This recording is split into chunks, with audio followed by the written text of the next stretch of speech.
오늘의 본문은 포도원 주인이 일꾼을 뽑아서 포도원에 들여보내는 이야기를 하고 있습니다. 포도원 주인이 아침 일찍 나가서 사람들을 모집합니다. 아마 새벽 6시 정도 되는 것 같아요. 한 데나리온 주기로 하고 그들을 뽑아서 포도원에 들여보냅니다. 여러분, 처음 일찍 포도원에 들여보낸 사람들의 마음은 내가 오늘 하루 일상을 벌었구나. 이제 기뻐하고 안도하는 마음으로 그 포도원에 들어갈 수 있게 되는 거예요. 어느 때는 늦게까지 기다려야 되는데 그럴 염려가 없어진 것이죠. 그래서 안도하는 마음, 기쁜 마음이 그들에게 있을 거예요. 그런데 포도원 주인이 3시에도 나갔다고 말합니다. 3시는 유대인의 시간 3시는 현대 시간으로 9시입니다. 그래서 3시에다 6시간을 더하면 9시, 아침 9시에도 나가보니까 놀고 있는 사람들이 있는 거예요. 그래서 그들에게 상당히 줄이라라고 말하고 그들을 포도원에 보냅니다. 그리고 6시, 9시, 심지어 11시에도 나간다는 거예요. 여기 11시라는 것은 오후 5시를 말하고 있어요. 그리고 오후 6시면 모든 일이 끝나는 시간이에요. 이제 1시간밖에 남지 않았는데 그 1시간밖에 안 남을 동안에 그 사람들이 거기 서 있다는 거예요. 그리고 주인이 가서 그들에게 물어요. 너는 어찌하여 종일토록 놀고 서 있느냐? 20장 7절이 그 대답을 합니다. 이르되 우리를 품꾼으로 쓰는 이가 없음이니이다. 이르되 너희도 포도원에 들어가라 하니라. 여러분, 그 사람이 마찬가지일 거예요. 왜 그 늦은 시간까지 서 있는 거예요? 차마 누군가 그 확률은 적지만 어떻게 혹시라도 나를 구하는 사람이 없을까? 자기가 이제 그 자리를 떠나고 집에 가서 쉬게 되면 하루의 품삯은 도저히 어디서 찾을 길이 없는 거예요. 지금 너무도 늦은 시간이니까 하루의 품삯만이 아니라 먹을 것이라도 구할 수만 있다면 감사한 마음으로 그들은 거기에 서 있는 거죠. 늦은 시간까지. 아니 6시면 모든 것이 끝나는데 5시까지 그 자리에 서 있는 그들의 심정이 얼마나 절박하고 절실하였을까를 우리가 생각해 볼 수가 있습니다. 그리고 마침내 그들의 소원대로 이 포도원 주인이 가서 그들을요, 1시간밖에 안 남았는데 그들을 보고 포도원에 들어가라고 말하는 거예요. 여러분, 그 5시에 불려 들어간 그 사람의 마음이 어땠을까요? 얼마나 기쁘고 감사함이 차고 넘쳤을까요? 이렇게 이 포도원에 대한 이야기는 아주 은혜롭게 잘 진행되어 가고 있는데 이제 1시간 뒤에 품삯을 주기 시작하면서 이야기가 반전이 되기 시작합니다. 모든 사람이 깜짝 놀랄 만한 일들이 일어나기 시작하는 거예요. 제일 먼저 깜짝 놀랄 일은요, 1시간밖에 일한 그 사람에게 먼저 그 사람에게 품삯을 주는데 그 사람에게 하루 품삯을 한 데나리온을 다 준다는 거예요. 아마도 그 품삯을 받은 사람이 얼마나 깜짝 놀랐을까 상상이 됩니다. 그런데 그 품삯을 받은 사람만 놀란 것이 아닙니다. 그것을 보고 있는 사람들이 다 같이 놀랍니다. 그리고 먼저 일한 사람들이 기대감을 갖기 시작하는 거예요. 1시간밖에 안 한 저 사람에게 한 데나리온을 주다니. 그러면 내게 조금 더 주지 않을까? 기대하고 있는 걸 볼 수 있어요. 그런데 그 주인이 종을 통하여서 품삯을 지급하는데 먼저 온 사람을 주는 것이 아니고 뒤에 온 사람부터 먼저 주기 시작했는데 뒤에 온 사람부터 차곡차곡 주는데 전부 다 한 데나리온씩 주는 거예요. 많이 일한 사람들은 점점 기대가 더 컸는데 그것이 점점 실망감으로 바뀌어지기 시작합니다. 그리고 가장 먼저 온 사람, 그래도 설마 나에게는 조금 무엇을 더 주지 않을까? 가장 기대가 컸지 않았겠어요? 왜냐하면 가장 새벽부터 열심히 일했기 때문에 무엇인가 더 줄 거라고 기대한 것이라는 거죠. 그런데 주인께서요, 종을 통해서 주는 것은 한 데나리온이었어요. 이렇게 되자 그 한 데나리온을 받은 먼저 온 사람들이 불평을 합니다. 20장 12절입니다. 나중은 이 사람들은 1시간밖에 일하지 아니하였거늘 그들을 종일 수고하며 더위를 견딘 우리와 같게 하였나이다. 제일 먼저 온 사람이 가장 불만이 컸어요. 그래서 그가 주인에게 항의합니다. 평등하지 못하다는, 공평하지 못하다는 거예요.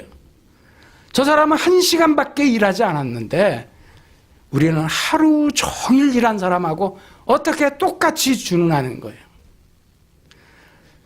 그것도 그냥 일한 시간만이 아니고 오후 5시에 온 사람은 6시까지 1시간 일한 것만이 아니고 그들은 해가 지고 선선할 때 일했는데 우리는 아침 새벽부터 뜨거운 햇볕을 받아가면서 열심히 일해서 그 다 똑같이 한 것이 아니고 그 햇볕을 견디면서 일했는데 어떻게 똑같이 줄 수 있습니까?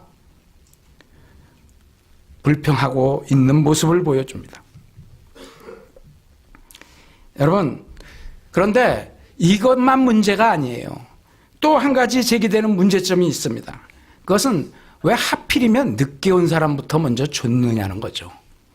20장 8절입니다. 저물매 포도원 주인이 청지기에게 이르되 품꾼들을 불러 나중 온 자로부터 시작하여 먼저 온 자까지 싹을 주라 하니.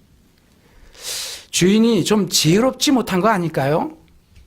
그렇게 똑같이 주고 싶으면 먼저 온 사람을 먼저 주고 그 사람들을 보내고 그 다음에 일한 사람 또 그 약속대로 주고 보내고 맨 마지막에도 그 사람을 주고 보냈으면은 이런 불평이 없을 거 아닐까요? 그러면 아무 탈이 없을 텐데 왜 거꾸로 먼저 온 사람이 먼저 줘 보내지 않고 나중 온 사람을 먼저 줘 보내서 그것을 보는 사람들에게 헛된 기대감을 갖게 하고 그들의 감정이 상하게 하고 뭔가 지혜롭지 못한 거 아니에요?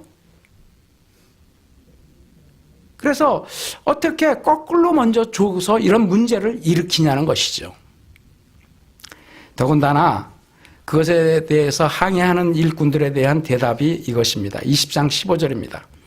내 것을 가지고 내 뜻대로 할 것이 아니냐? 내가 선함으로 내가 악하게 보느냐? 지금 일꾼이 항의하고 있는데 그 일꾼에 대해서 마치 악덕 재상가처럼 내 것 가지고 내가 마음대로 하는데 네가 무슨 상관이냐고 말하고 있는 것 같아요. 이와 같은 모습은 성경에서 정말 그 경제적으로 부유한 자들이 돈이 많고 힘이 있는 자들이 가난하고 힘없고 일해서 먹고 사는 사람들에게 이것을 이용하여서 얼마든지 그렇게 주장할 수도 있는 그런 내용이 아닌가 생각되어지는 이야기의 스토리입니다. 여러분, 하나님이 과연 그런 악덕 기업주 같은 그런 분인가요? 그렇지 않은데 왜 굳이 이렇게 문제투성이의 이야기를 우리에게 하고 계시는 걸까요? 예수님께서 이런 문제점을 아시면서도 이와 같이 이야기를 하는 것은 분명히 우리에게 가르쳐 주려고 하는 의도가 있다는 것을 기억해야 합니다. 그것이 무엇입니까? 이 이야기는요, 이 19장에 나오는 부자 청년의 이야기와 긴밀하게 연결되어 있는 것이에요. 부자 청년이 내가 무슨 선한 일을 하여야 영생을 얻으리까? 라고 묻습니다. 그가 묻는 물음 속에는 자신이 율법을 잘 지키고 있는 사람, 그리고 자신의 공로로 구원 얻을 것처럼 생각하고 묻고 있는 거예요. 그것에 대해요, 우리 주님이 네가 생각하기에는 그렇게 잘 지키고 있다는 율법은 내 생각이고 네가 하나님의 뜻에는 어긋나고 있다는 걸 말씀해요.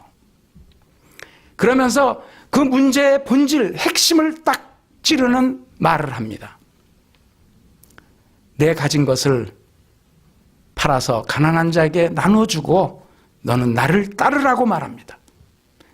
그런데 성경은요, 그 부자 청년이 재물이 많음으로 근심하여 하며 그것을 떠나가니라라고 말하고 있습니다.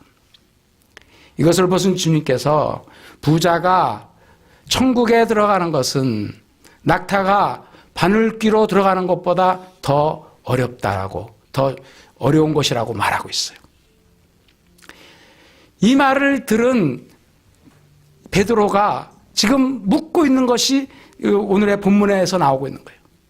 주님, 저 사람은 자신의 것을 귀하게 여기고 그 물질을 귀하게 여겨서 포기하지 않고 그것을 계속 따라가기 때문에 주님을 못 따라왔는데, 그렇다면 우리는 모든 것을 포기하고 주님을 따라왔는데, 그러면 주님, 우리에게 주실 주님의 상급은 무엇입니까? 라고 묻습니다.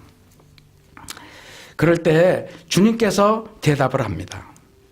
예수께서 이르시되 내가 진실로 너희에게 이르노니 세상이 새롭게 되어 인자가 자기 영광의 보좌에 앉을 때 나를 따르는 너희도 12보좌에 앉아 이스라엘 12지파를 심판하리라.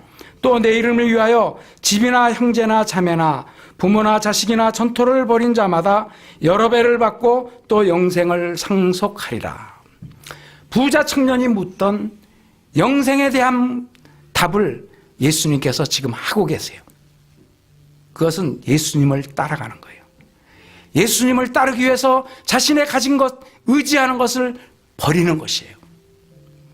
그것을 버리고 예수님을 따른 자에게 예수님은 몇 배로 갚으실 것을 말씀하시고 영생을 얻을 것을 말씀하시고, 그리고 제자들이 장차에 예수 그리스도의 영광에 동참해서 보좌에 앉아서 12지파를 심판하는 자리에 오르게 될 것이라고 말씀하고 있습니다. 여러분, 예수 그리스도를 따르기 위하여 힘들고 어려운 고난과 아픔과 어려움 중에도 자신의 것을 비우고 끝까지 주님을 따르는 자에게 반드시 주님의 상급이 있음을 믿을 수 있기를 바랍니다. 그런데 그 얘기로 주님이 얘기를 끝내는 것이 아니고 19장 30절에 이렇게 말합니다. 그러나 먼저 된 자로 나중되고 나중된 자로 먼저 될 자가 많으니라. 그리고 이 말씀은 20장 16절에 그 포도원 이야기의 마지막 결론과 똑같은 말을 하고 있어요. 이 두 말씀이 같은 의미를 가지고 있는 거예요. 그러면 이게 무엇을 의미하는 것입니까? 지금 베드로가 말한, 제자들이 말하고 있는 것, 내가 다 버리고 주님을 따랐으니까 주님, 그 상급이 무엇입니까? 라고 묻는 그 의미가 무엇인가를 우리가 생각해 봐야 돼요. 그것은 내가 그렇게 버린 그 공로를 주님께서 얼마나 인정해 주시겠습니까? 하는 그 말이죠. 분명한 상급이 있는데 그 상급은 너의 공로를 따라서 된 것이 아니고 은혜로 되어진 것이라고 말씀하는 거예요. 포도원의 비유는 그 포도원에서 제일 핵심적인 이야기가 무엇인가를 우리에게 말하고 있는데 20장 1절에서 이렇게 말합니다.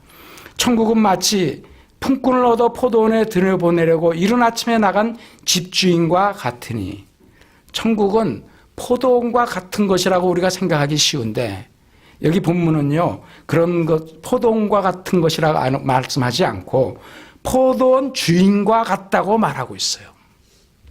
포도원 주인이 어떤 사람입니까?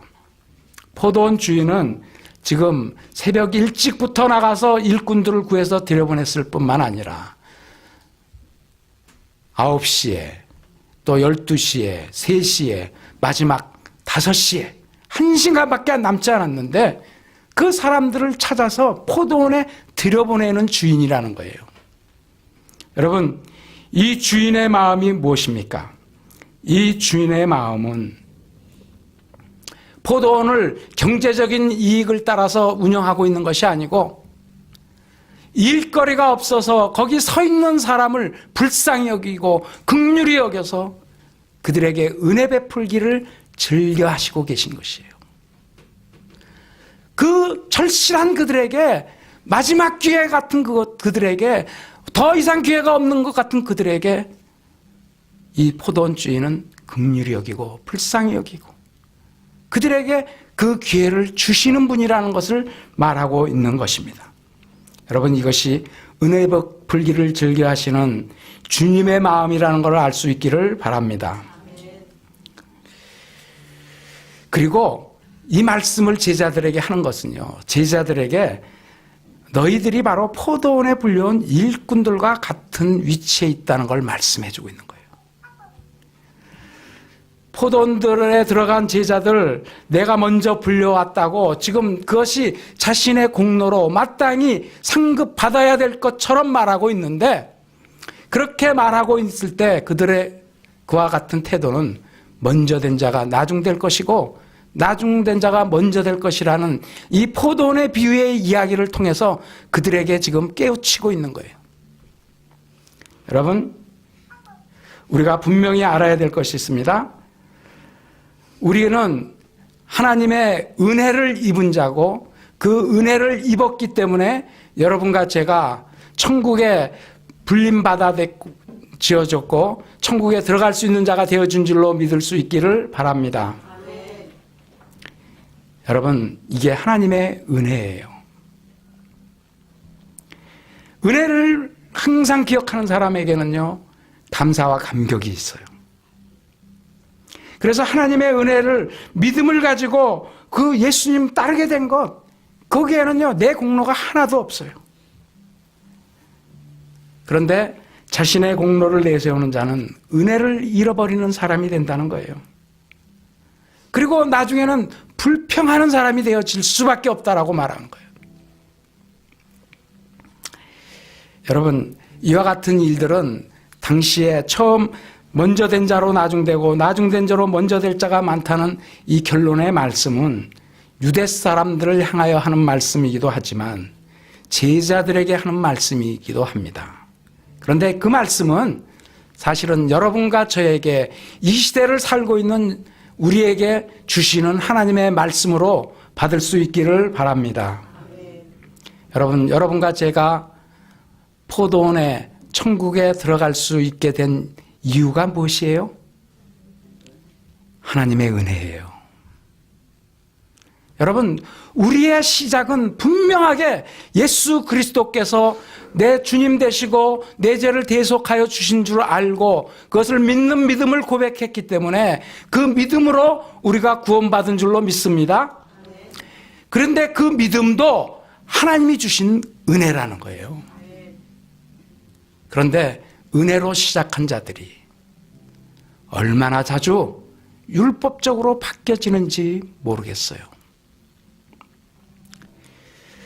교회 공동체가 포도원 같은 곳인데 오래된 사람들, 먼저 온 사람들, 일을 좀 많이 하는 사람들, 직분 가진 사람들이 자칫 잘못하면 이와 같은 모습을 보일 수가 있어요. 나는 내 거 다 버렸습니다. 내가 이렇게 희생했습니다. 내가 이렇게 했는데 내 상급이 무엇입니까? 그리고 저 뒤늦게 온 사람, 저 사람이 한데 나녀를 나같이 똑같이 봤다뇨. 불평할 수 있어요. 여러분, 이와 같은 일들이 이민교회 안에 얼마나 자주 발생하는 일인지 몰라요. 우리가 은혜로 시작했는데 분명히 은혜 때문에 내가 이 구원의 자리에 들어왔는데 내 작은 공로를, 내 조그마한 것을 가지고 베드로처럼 말하기가 쉬운 거예요.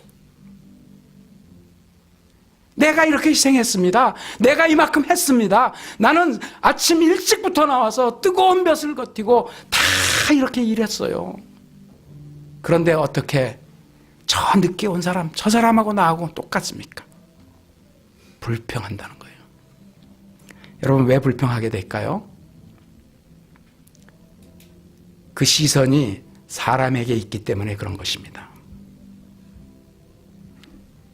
우리를 부른 사람, 우리에게 은혜 주신 분, 나를 일시키신 분은 오직 하나님이신 줄로 믿을 수 있기를 바랍니다.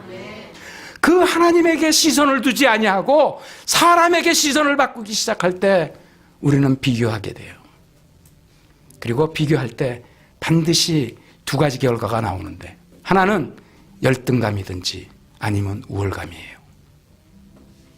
우월감은 내가 상대방보다 더 잘났다는 거예요. 그래서 일이 잘 된 것은 내 탓이에요. 내 탓. 내 공로예요. 그리고 일이 잘 안 된 건 뭐예요? 저 사람들이 잘못해. 그래서 정죄하고 심판하는 자리에 들어가게 되는 거예요. 열등감을 가지면 어떻게 됩니까? 여러분, 열등감을 가진 사람의 특징이 무엇입니까? 나는 하지 못해. 할 수 없어. 그런데 남이 잘하는 거나 이런 것은 시기하고 질투하게 되는 거예요. 그냥 배가 아픈 거예요. 너무 잘하는 거가 그게 괜히 마음에 기쁨이 아니고 부담이 되고 오히려 어떻게 넘어졌으면 좋겠다는 그런 생각을 갖는 어리석은 자들이 되어지게 되는 거예요.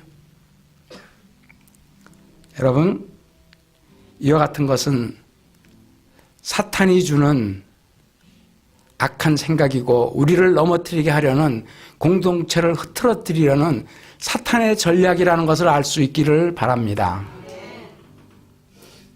여러분, 사람 보지 마시고 여러분과 저를 부르고 은혜 주신 하나님을 더 깊이 묵상하시고 하나님 앞으로 달려나가시는 여러분과 제가 되어줄 수 있기를 바랍니다. 그러지 않으면요, 내가 조금 한 거 가지고 주님하고 하나님하고 흥정하려고 그래요. 주님, 이거 아니잖아요. 조금 더 줘야죠. 내가 이렇게 했는데, 내가 이렇게 오랫동안 주님을 위해서 헌신했는데 주님 내 기도 들어주셔야죠 라고 말합니다. 여러분, 혹시나 신앙생활을 하면서 내 공로, 내가 조금 한 것을 자랑하고 싶고 드러내고 싶고 그런 것으로 하나님 앞에서 무엇인가 얻을 수 있다라고 생각한다면 이 포도원의 비유를 깊이 있게 묵상하시고 이 말씀이 내게 주시는 의미가 무엇인지를 꼭 기억할 수 있기를 바랍니다. 20장 15절을 다시 읽습니다. 내 것을 가지고 내 뜻대로 할 것이 아니냐? 내가 선함으로 내가 악하게 보느냐?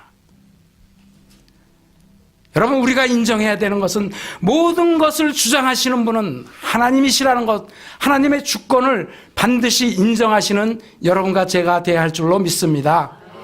그래서 때로는 그것이 내가 보기에는 불공평해요. 내 기도는 안 들어주셨어요. 주님, 왜 내가 원하는 이것인데 왜 안 들어주세요? 내가 이만큼 했는데요, 주님? 그거 아니라는 거예요. 어떤 경우에도 주님이 하시는 것이 옳은 것이고 선한 것이고 바른 것이라고 주님의 주권을 인정하는 믿음이 여러분과 저의 믿음이 되어야 할 줄로 믿습니다. 그러지 않으면요, 우리는 결국은 하나님을 보고요, 하나님이 하신 일이 잘못됐습니다라고 말하는 거예요. 왜 저 사람에게 그런 은혜를 주느냐고, 내게 주어져야 될 건데 왜 남 주느냐고 말하는 거예요. 사랑하는 성도 여러분들, 우리가 반드시 기억해야 될 것이 있습니다. 여러분과 제가 복음 때문에 내 공로가 아니고 예수 그리스도의 십자가의 보혈로 우리가 구원 얻게 된 줄로 믿을 수 있기를 바랍니다. 복음으로 시작한 우리의 신앙이 자칫하면 율법적으로 바뀐다는 거예요. 너무도 많은 일들이, 이와 같은 일들이 일어나고 있는 현실을 우리가 직시해야 돼요. 사랑하는 성도 여러분들, 우리가 성령으로 시작하여서 육체로 마치겠냐는 하나님의 그 음성을 들을 수 있는 여러분과 제가 되어질 수 있기를 축복합니다. 20장 16절은 이렇게 말합니다. 이와 같이 나중된 자로서 먼저 되고 먼저 된 자로서 나중되리라. 여러분, 이게 지금 하나님이 하시는 방식이라고 저는 생각을 합니다. 왜 하나님이 나중된 자부터 먼저 줄까요? 그것은 하나님의 은혜를 가장 깊이 감사하고 가장 깊이 감격하고 그 은혜에 감사하는 순서대로 하나님이 주신 줄로 믿습니다. 우리가 조금 했다고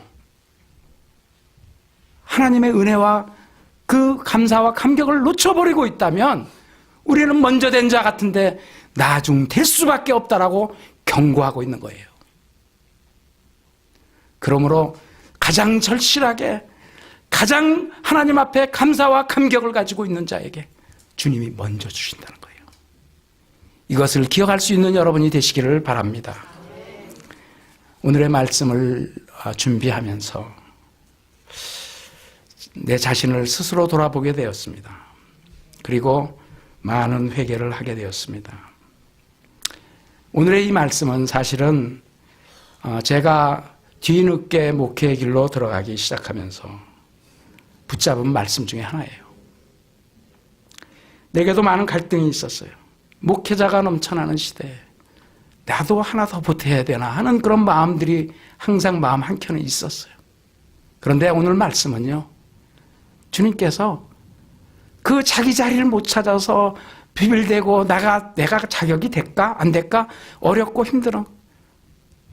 그런데 세상 같으면 우리를 불러주지 않을 거예요. 그런데 주님은 우리를 불러주시는 줄로 믿으시기 바랍니다. 주님은 우리를 불러주세요. 우리의 연약하고 우리의 부족한 것 다 아시면서 주님이 부르십니다. 그리고 여러분과 제가 11시에 불려온 사람들과 같은 것이에요. 여러분, 여기에는 다음 날이 또 있을 것처럼 보여지지만 사실 천국은요, 일생에 한 번밖에 없는 기회예요. 여러분의 일생을 살면서 마지막 11시 같은 그 기회를 주님께서 주셨기 때문에 여러분과 제가 그 은혜 입은 사람인 줄로 믿을 수 있기를 바랍니다. 그런데 우리는 조금 지나고 나니까 마음이 변해요. 내가 무엇을 한 것처럼 생각을 해요. 내가 무엇을 좀 한 것처럼 드러내고 싶어요. 내 공로가 있는 것처럼 생각해요. 그리고 주님, 내가 이렇게 열심히 했는데 왜 저 사람보다 더 주지 않습니까? 라고 불평하고 있지 않았는데 제 모습을 보게 됐어요. 사랑하는 성도 여러분들, 성령으로 시작하고 은혜로 시작해서 율법으로 육체로 맞춰버리는 어리석은 자가 되어서는 안 되는 것입니다. 여러분, 주님교회 성도님들은 제가 볼 때 우리가 참 인생 살면서 여러 가지 일들을 경험하고 내 것을 세상 가운데 팔아보려고 했었지만은 세상은 외면하고 세상은 써주지 않지만 우리 주님은 외면치 않으시고 마지막 남은 그 시간 같은 것, 얼마 남지 않은 이 시간 같은 것도 주님께 드리기만 하면 주님께서 그것을 통하여 우리에게 약속된 대로 한 데나리온을 충분하게 주실 줄로 믿는 믿음이 여러분과 저의 믿음이 될 수 있기를 바랍니다. 사랑하는 성도 여러분들, 우리는 은혜 입은 사람들이에요. 11시에 불려온 사람들 같은 사람들이에요. 그 은혜를 결코 놓치지 마시고 그 은혜를 회복하시는 여러분과 제가 되기를 축복합니다. 오직 하나님의 은혜입니다라고 고백하시는 여러분이 될 수 있기를 축복합니다.